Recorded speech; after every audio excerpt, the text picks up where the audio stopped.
En un giro inesperado, el presidente Javier Milei se desmoronó en llanto en un momento que ha generado gran impacto en la opinión pública.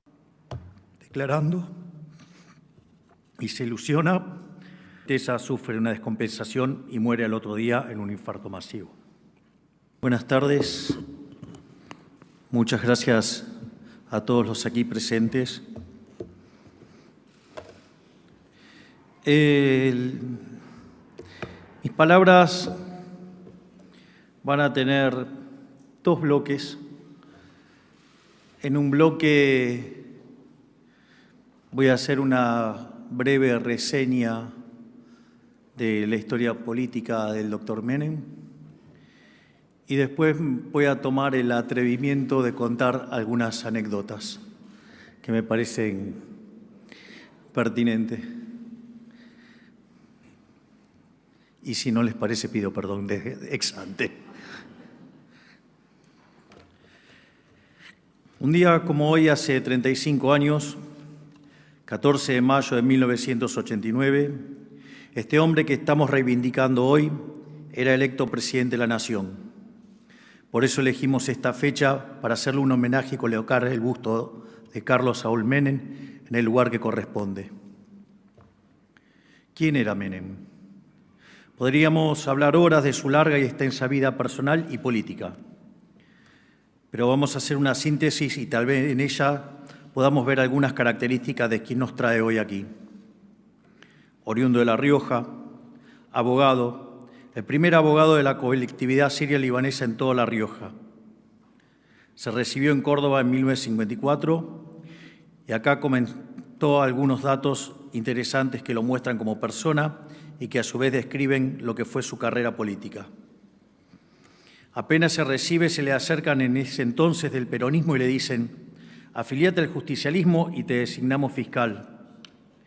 Menem contestó que no, que quería dedicarse a la profesión y que no iba a afiliarse por un cargo. Su pertenencia ideológica era innegable, pero sus principios inamovibles. Por un cargo no iba a hacer o dejar de hacer.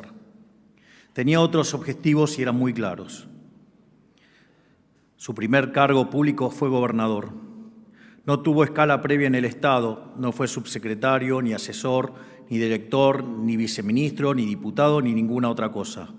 Directo a la gobernación. Esto describe en parte su audacia. Fue en ternas dentro del partido, las ganó y en 1973 fue electo gobernador. Del sector privado a la gobernación. Tal vez sea ese detalle que más lo distinga a Menem respecto del 99% de los políticos de esa época. Era capitalista como su padre. Venía del sector privado. Sabía ganarse la vida sirviendo al prójimo con bienes de mejor calidad a un mejor precio.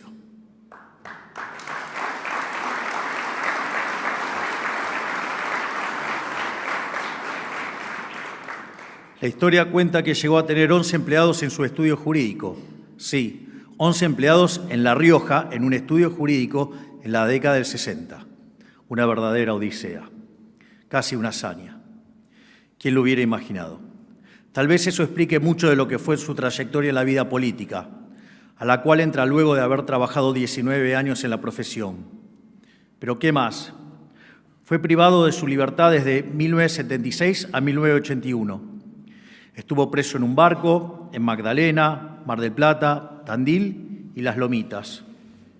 Varias veces al borde de ser desaparecido, pero tuvo la custodia de su ángel de la guarda, su hermano Eduardo.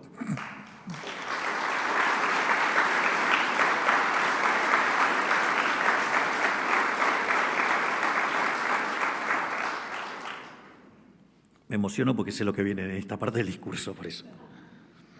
Una historia que lo pinta de cuerpo entero es la muerte de su madre.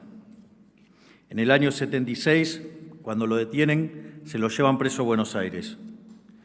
Su madre, Mojibe, en La Rioja, muy triste por su hijo, sufría mucho la ausencia de su hijo, y más aún porque estaba privado de su libertad. Todos hablaban de lo cariñoso que era Carlos con su familia, especialmente con sus padres. Un día lo llevan a declarar a La Rioja por las causas que le habían iniciado los militares. Su madre lo va a visitar a donde estaba declarando y se ilusiona con que lo iban a dejar en La Rioja, detenido pero al menos en La Rioja. Al otro día de su declaración lo suben a un avión militar y se lo llevan a Buenos Aires de nuevo. Su madre estaba mirando desde el balcón de su casa, observaba el avión y dijo muy triste: ahí se lo llevan a Carlos. Esa misma noche, en medio de esta tristeza, sufre una descompensación y muere al otro día en un infarto masivo. Eduardo solicita a los militares que le permitan a Menem, preso en Buenos Aires, asistir en La Rioja al velorio de su madre.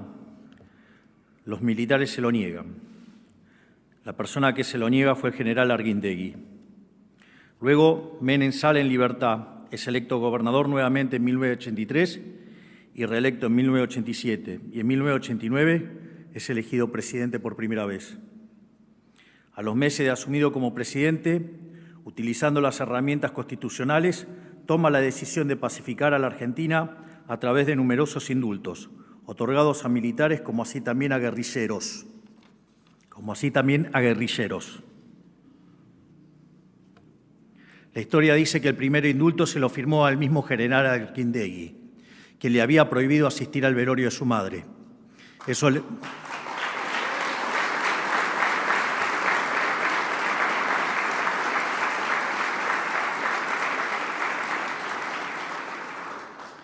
le costó a Menem diversas peleas familiares, con el señor Eduardo, por ejemplo.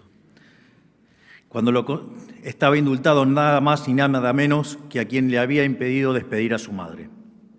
Cuando lo consultaron por qué lo hacían, Menem respondía hacia sus personas más cercanas que lo más importante era pacificar a la Argentina, que eso estaba por encima de las cuestiones personales. Ese era Menem.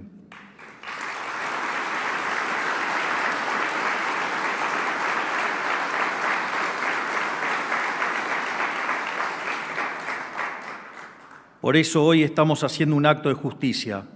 Por eso traemos su imagen a la casa desde la que gobernó la Argentina durante más de 10 años.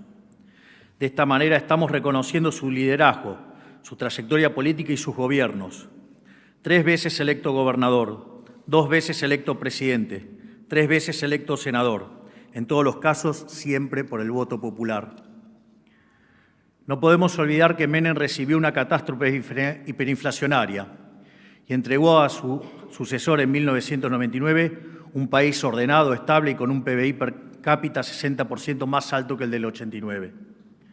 Logró ubicar a la Argentina entre los protagonistas emergentes de la nueva globalización. Modernizó las instituciones en 1994 a través de la reforma constitucional más consensuada de la historia. Lideró con audacia, intuición y pragmatismo. Nos inspiró a quienes creemos en la libertad a seguir su ejemplo. Por todo esto, hoy estamos haciendo homenaje al mejor presidente de los últimos 40 años, al menos.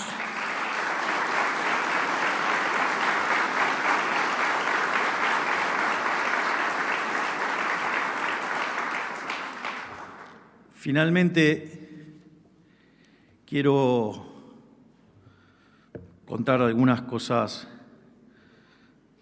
más personales y que tengo testigos que son ciertas. La primera que les quiero contar es cuando lo conocí al doctor Menem. Recuerdo que estaba en un programa en América 24 de Mauro Viale y estaba el doctor Eduardo Menem y a modo piraña salieron varios progres a atacar a Eduardo y a atacar sobre todas las cosas al gobierno del Carlos. Y digo así porque ya está la parte más de confianza, casi les diría. Y en ese contexto, obviamente, yo salí a hacer mi defensa encendida de lo que fue el gobierno de Carlos Saúl Menem. Y cuando estoy saliendo del aire y me estaba yendo, de repente me llama un señor que está ahí, el señor Alberto Cohen, y me llama, me dice: Milei, sí, y me dice que era él. Yo no podía creer. Le digo, ¿es usted? Sí, sí, te voy a pasar con alguien que quiere hablar con vos. Bueno, del otro lado estaba Carlos.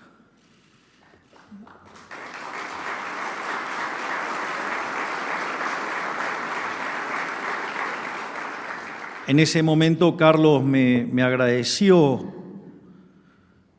la defensa que había hecho de su gobierno y como consecuencia de ello me invitó a cenar a su casa. Pero como la mano invisible tenía que meter la mano y tenía que producir el orden espontáneo, sucede que el día lunes o martes de esa semana me llama Martín por un tema absolutamente personal de Martín, cosa que me la confesó después. Y cuando Martín me llama, yo creí que me llamaba para organizar la cena con Carlos. Y Martín, muy sabio, me dejó correr. Digo, todo esto, digo, lo sabemos ahora, digo, porque me lo comentó el propio Martín. Y entonces fue a verificar si esa historia era verdadera. Y efectivamente sí era verdadera. Y entonces organizamos una visita en Belgrano a la casa del Carlos. Y fue muy impresionante lo que me pasó, porque yo recuerdo cuando fue el lanzamiento a presidente del doctor José Luis Esper, habíamos hecho una fiesta en New York City y entonces se acercó nuestro máximo prócer de la libertad, el doctor Alberto Venegas Linchijo, y me dijo, usted no se va a meter en esto, ¿no? Le dije, no, profe, lo mío es la batalla cultural, yo no quiero saber nada con la política. Pero mire que lo necesitamos de este lado. Quédese tranquilo, profe, la política no es lo mío. Mi visión no estuvo muy acertada. No importa, lo importante es que haga los goles ahora. Y a la inflación le estamos ganando, quédese tranquilo.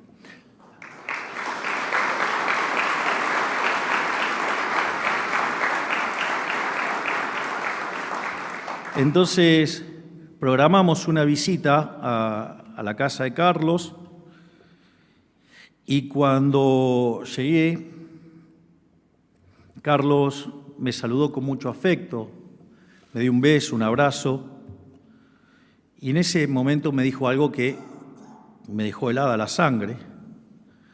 Me dijo, vos vas a ser presidente de la Argentina. Pero lo vas a hacer mejor porque vos no solo tenés la intuición y el coraje, sino que tenés el conocimiento. Yo le dije, Carlos, yo odio la política. Me dice, yo nunca me equivoco. Pero Carlos, no me gusta la política. Vos escuchame, nunca me equivoco.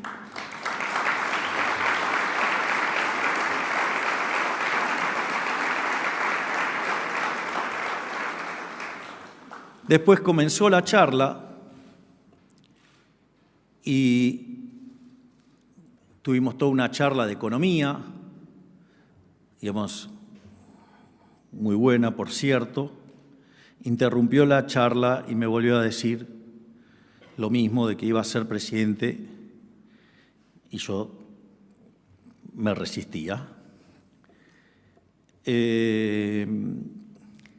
Y bueno, después vino la segunda parte de la charla, donde el Carlos fue el Carlos. Ya entenderán de qué hablamos. Y así terminó la charla. Y cuando terminó la charla y nos íbamos, el Carlos me volvió a repetir lo que me dijo cuando me había recibido. Yo ya no tenía fuerzas para decirle que no. O sea, frente a un hombre con tanto olfato, ya, digamos, no había más argumentos, y vaya que acertó, porque justamente estoy parado aquí siendo presidente de la Nación y con el honor de poder estar inaugurando este busto del doctor Carlos Saúl Menem.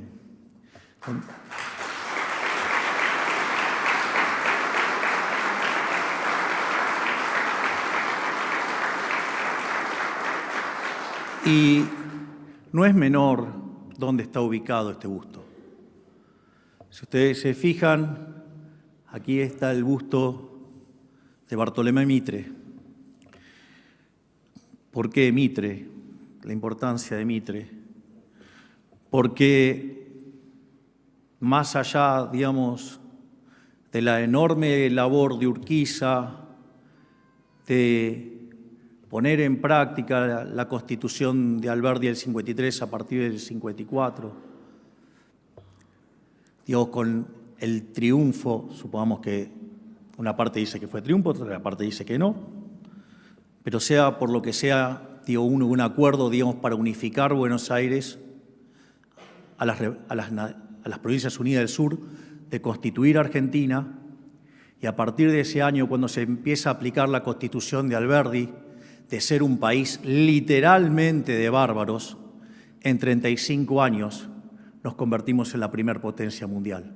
Vaya que sí tiene relación poner a quien inició con fuerza ese proceso y alguien que trató de sacar de la barbarie por la que vivió durante gran parte del siglo XX la Argentina y ponerla de pie nuevamente, como fue Carlos Menem.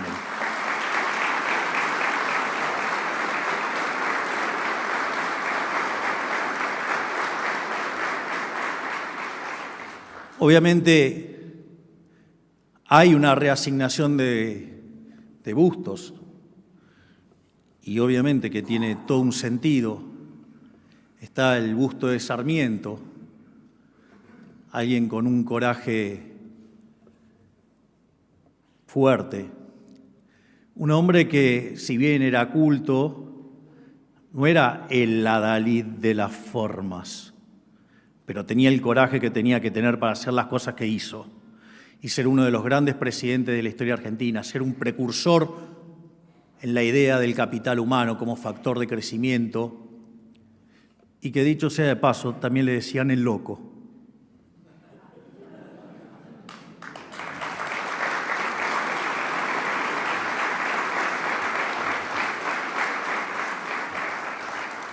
Después, digamos, está el busto de Carlos Pellegrini. Carlos Pellegrini asumió en el medio de una crisis monumental y cuando Pellegrini asumió, hizo lo que tenía que hacer, sin importarle las consecuencias políticas de ello. Hizo lo que tenía que hacer. Cuando Pellegrini termina esos 2 años donde pone en caja la economía argentina y deja las bases para que se reinicie el proceso de crecimiento, va a salir por el Congreso y un asesor le dice: mire, don Carlos, no salga por la puerta principal, salga por el costado. Él vivía a unas pocas cuadras del Congreso. Dice, porque los ánimos están caldeados. Es decir, él había hecho lo que tenía que hacer, había hecho el ajuste, le había puesto la cara al ajuste y en ese momento no era tan fácil comunicar como es ahora. Y la gente estaba enojada con el gringo. ¿Para qué? Otro cabrón se abrochó el frac, se calzó la galera, tomó su bastón y se fue caminando por las escalinatas hasta su casa. Y obviamente le dijeron de todo menos bonito. Sin embargo, la historia lo recuerda como el piloto de tormentas. No en vano, cuando se lanza la convertibilidad en el 1 de abril de 1991, el billete que elige el doctor Domingo Felipe Cavallo para ese billete era justamente Carlos Pellegrini, el piloto de tormentas, y la publicidad decía: Argentina vuelve a tener peso. Y vaya que lo logró.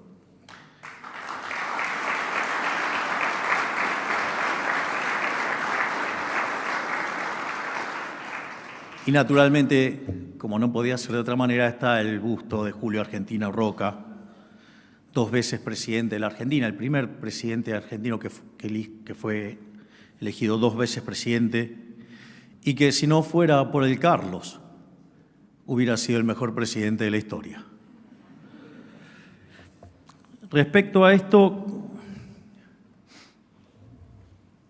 quiero comentar sobre por qué digo lo que digo, o sea, digo sobre que el gobierno de Menem fue el mejor de la historia, o sea, no es algo que inventé yo. Hay un trabajo maravilloso que se llama Passing the Buck, de Gerardo de la Paulera, Bozzoli e Irigoyen, que básicamente lo que hace es desarrollar el índice de presión macroeconómica para poder comparar a lo largo de toda la historia los distintos gobiernos de la República Argentina. Y cuando hace ese trabajo, demuestra que el primer gobierno de Menem es el mejor gobierno de la historia argentina, mientras que el segundo gobierno de Menem, tan criticado, ocupa el 3er lugar. O sea que tan malo no fue como dicen.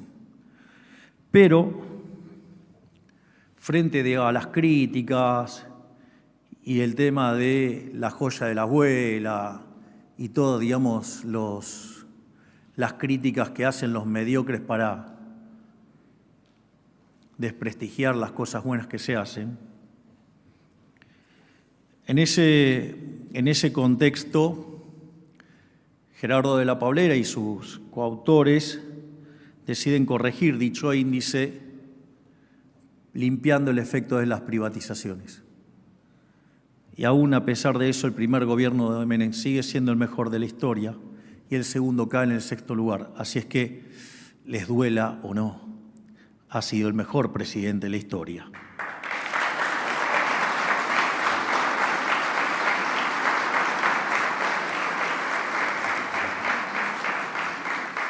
De hecho, entre los tantos privilegios que me ha dado la vida, entre ellos está haber conocido a uno de los autores, que es Gerardo de la Paulera, y dice, si ese índice pudiera contemplar las reformas microeconómicas, los 2 gobiernos de Menem ganarían por escándalo.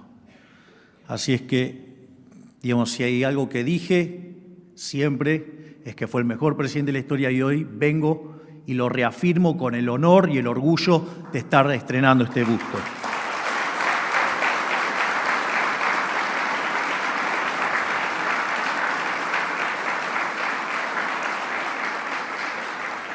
Y ahora sí, por último, una anécdota probablemente mucho más divertida, sobre todo si se llegan a poner en contexto y lo visualizan, porque muestra el liderazgo de Menem. ¿Por qué Menem era un líder superlativo?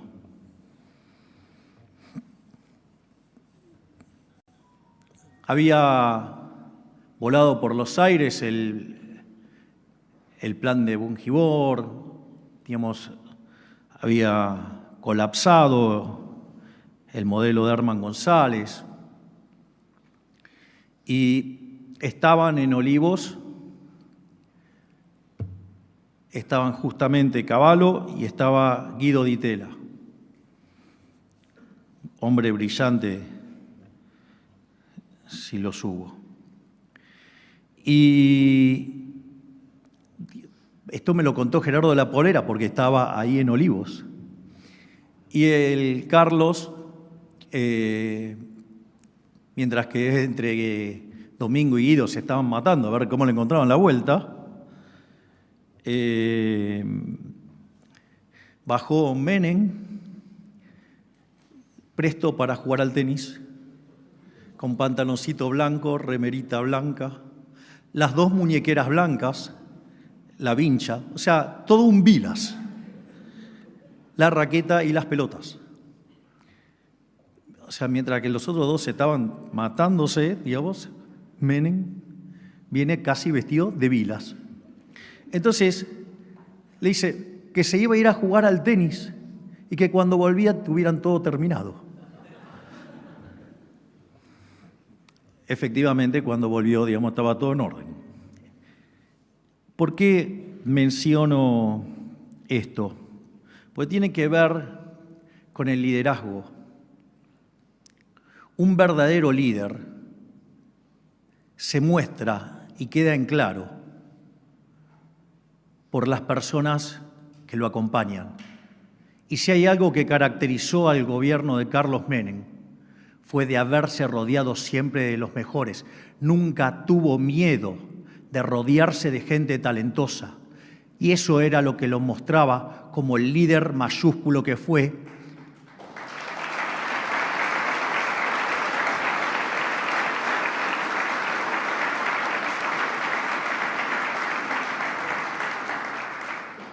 Y si al menos algo que creo que puedo estar más cerca de poder copiarlo es justamente rodearme de los mejores, y que estoy verdaderamente orgulloso del equipo económico y de todo el equipo de gabinete que tengo, con el cual vamos a sacar a la Argentina adelante. Muchísimas gracias.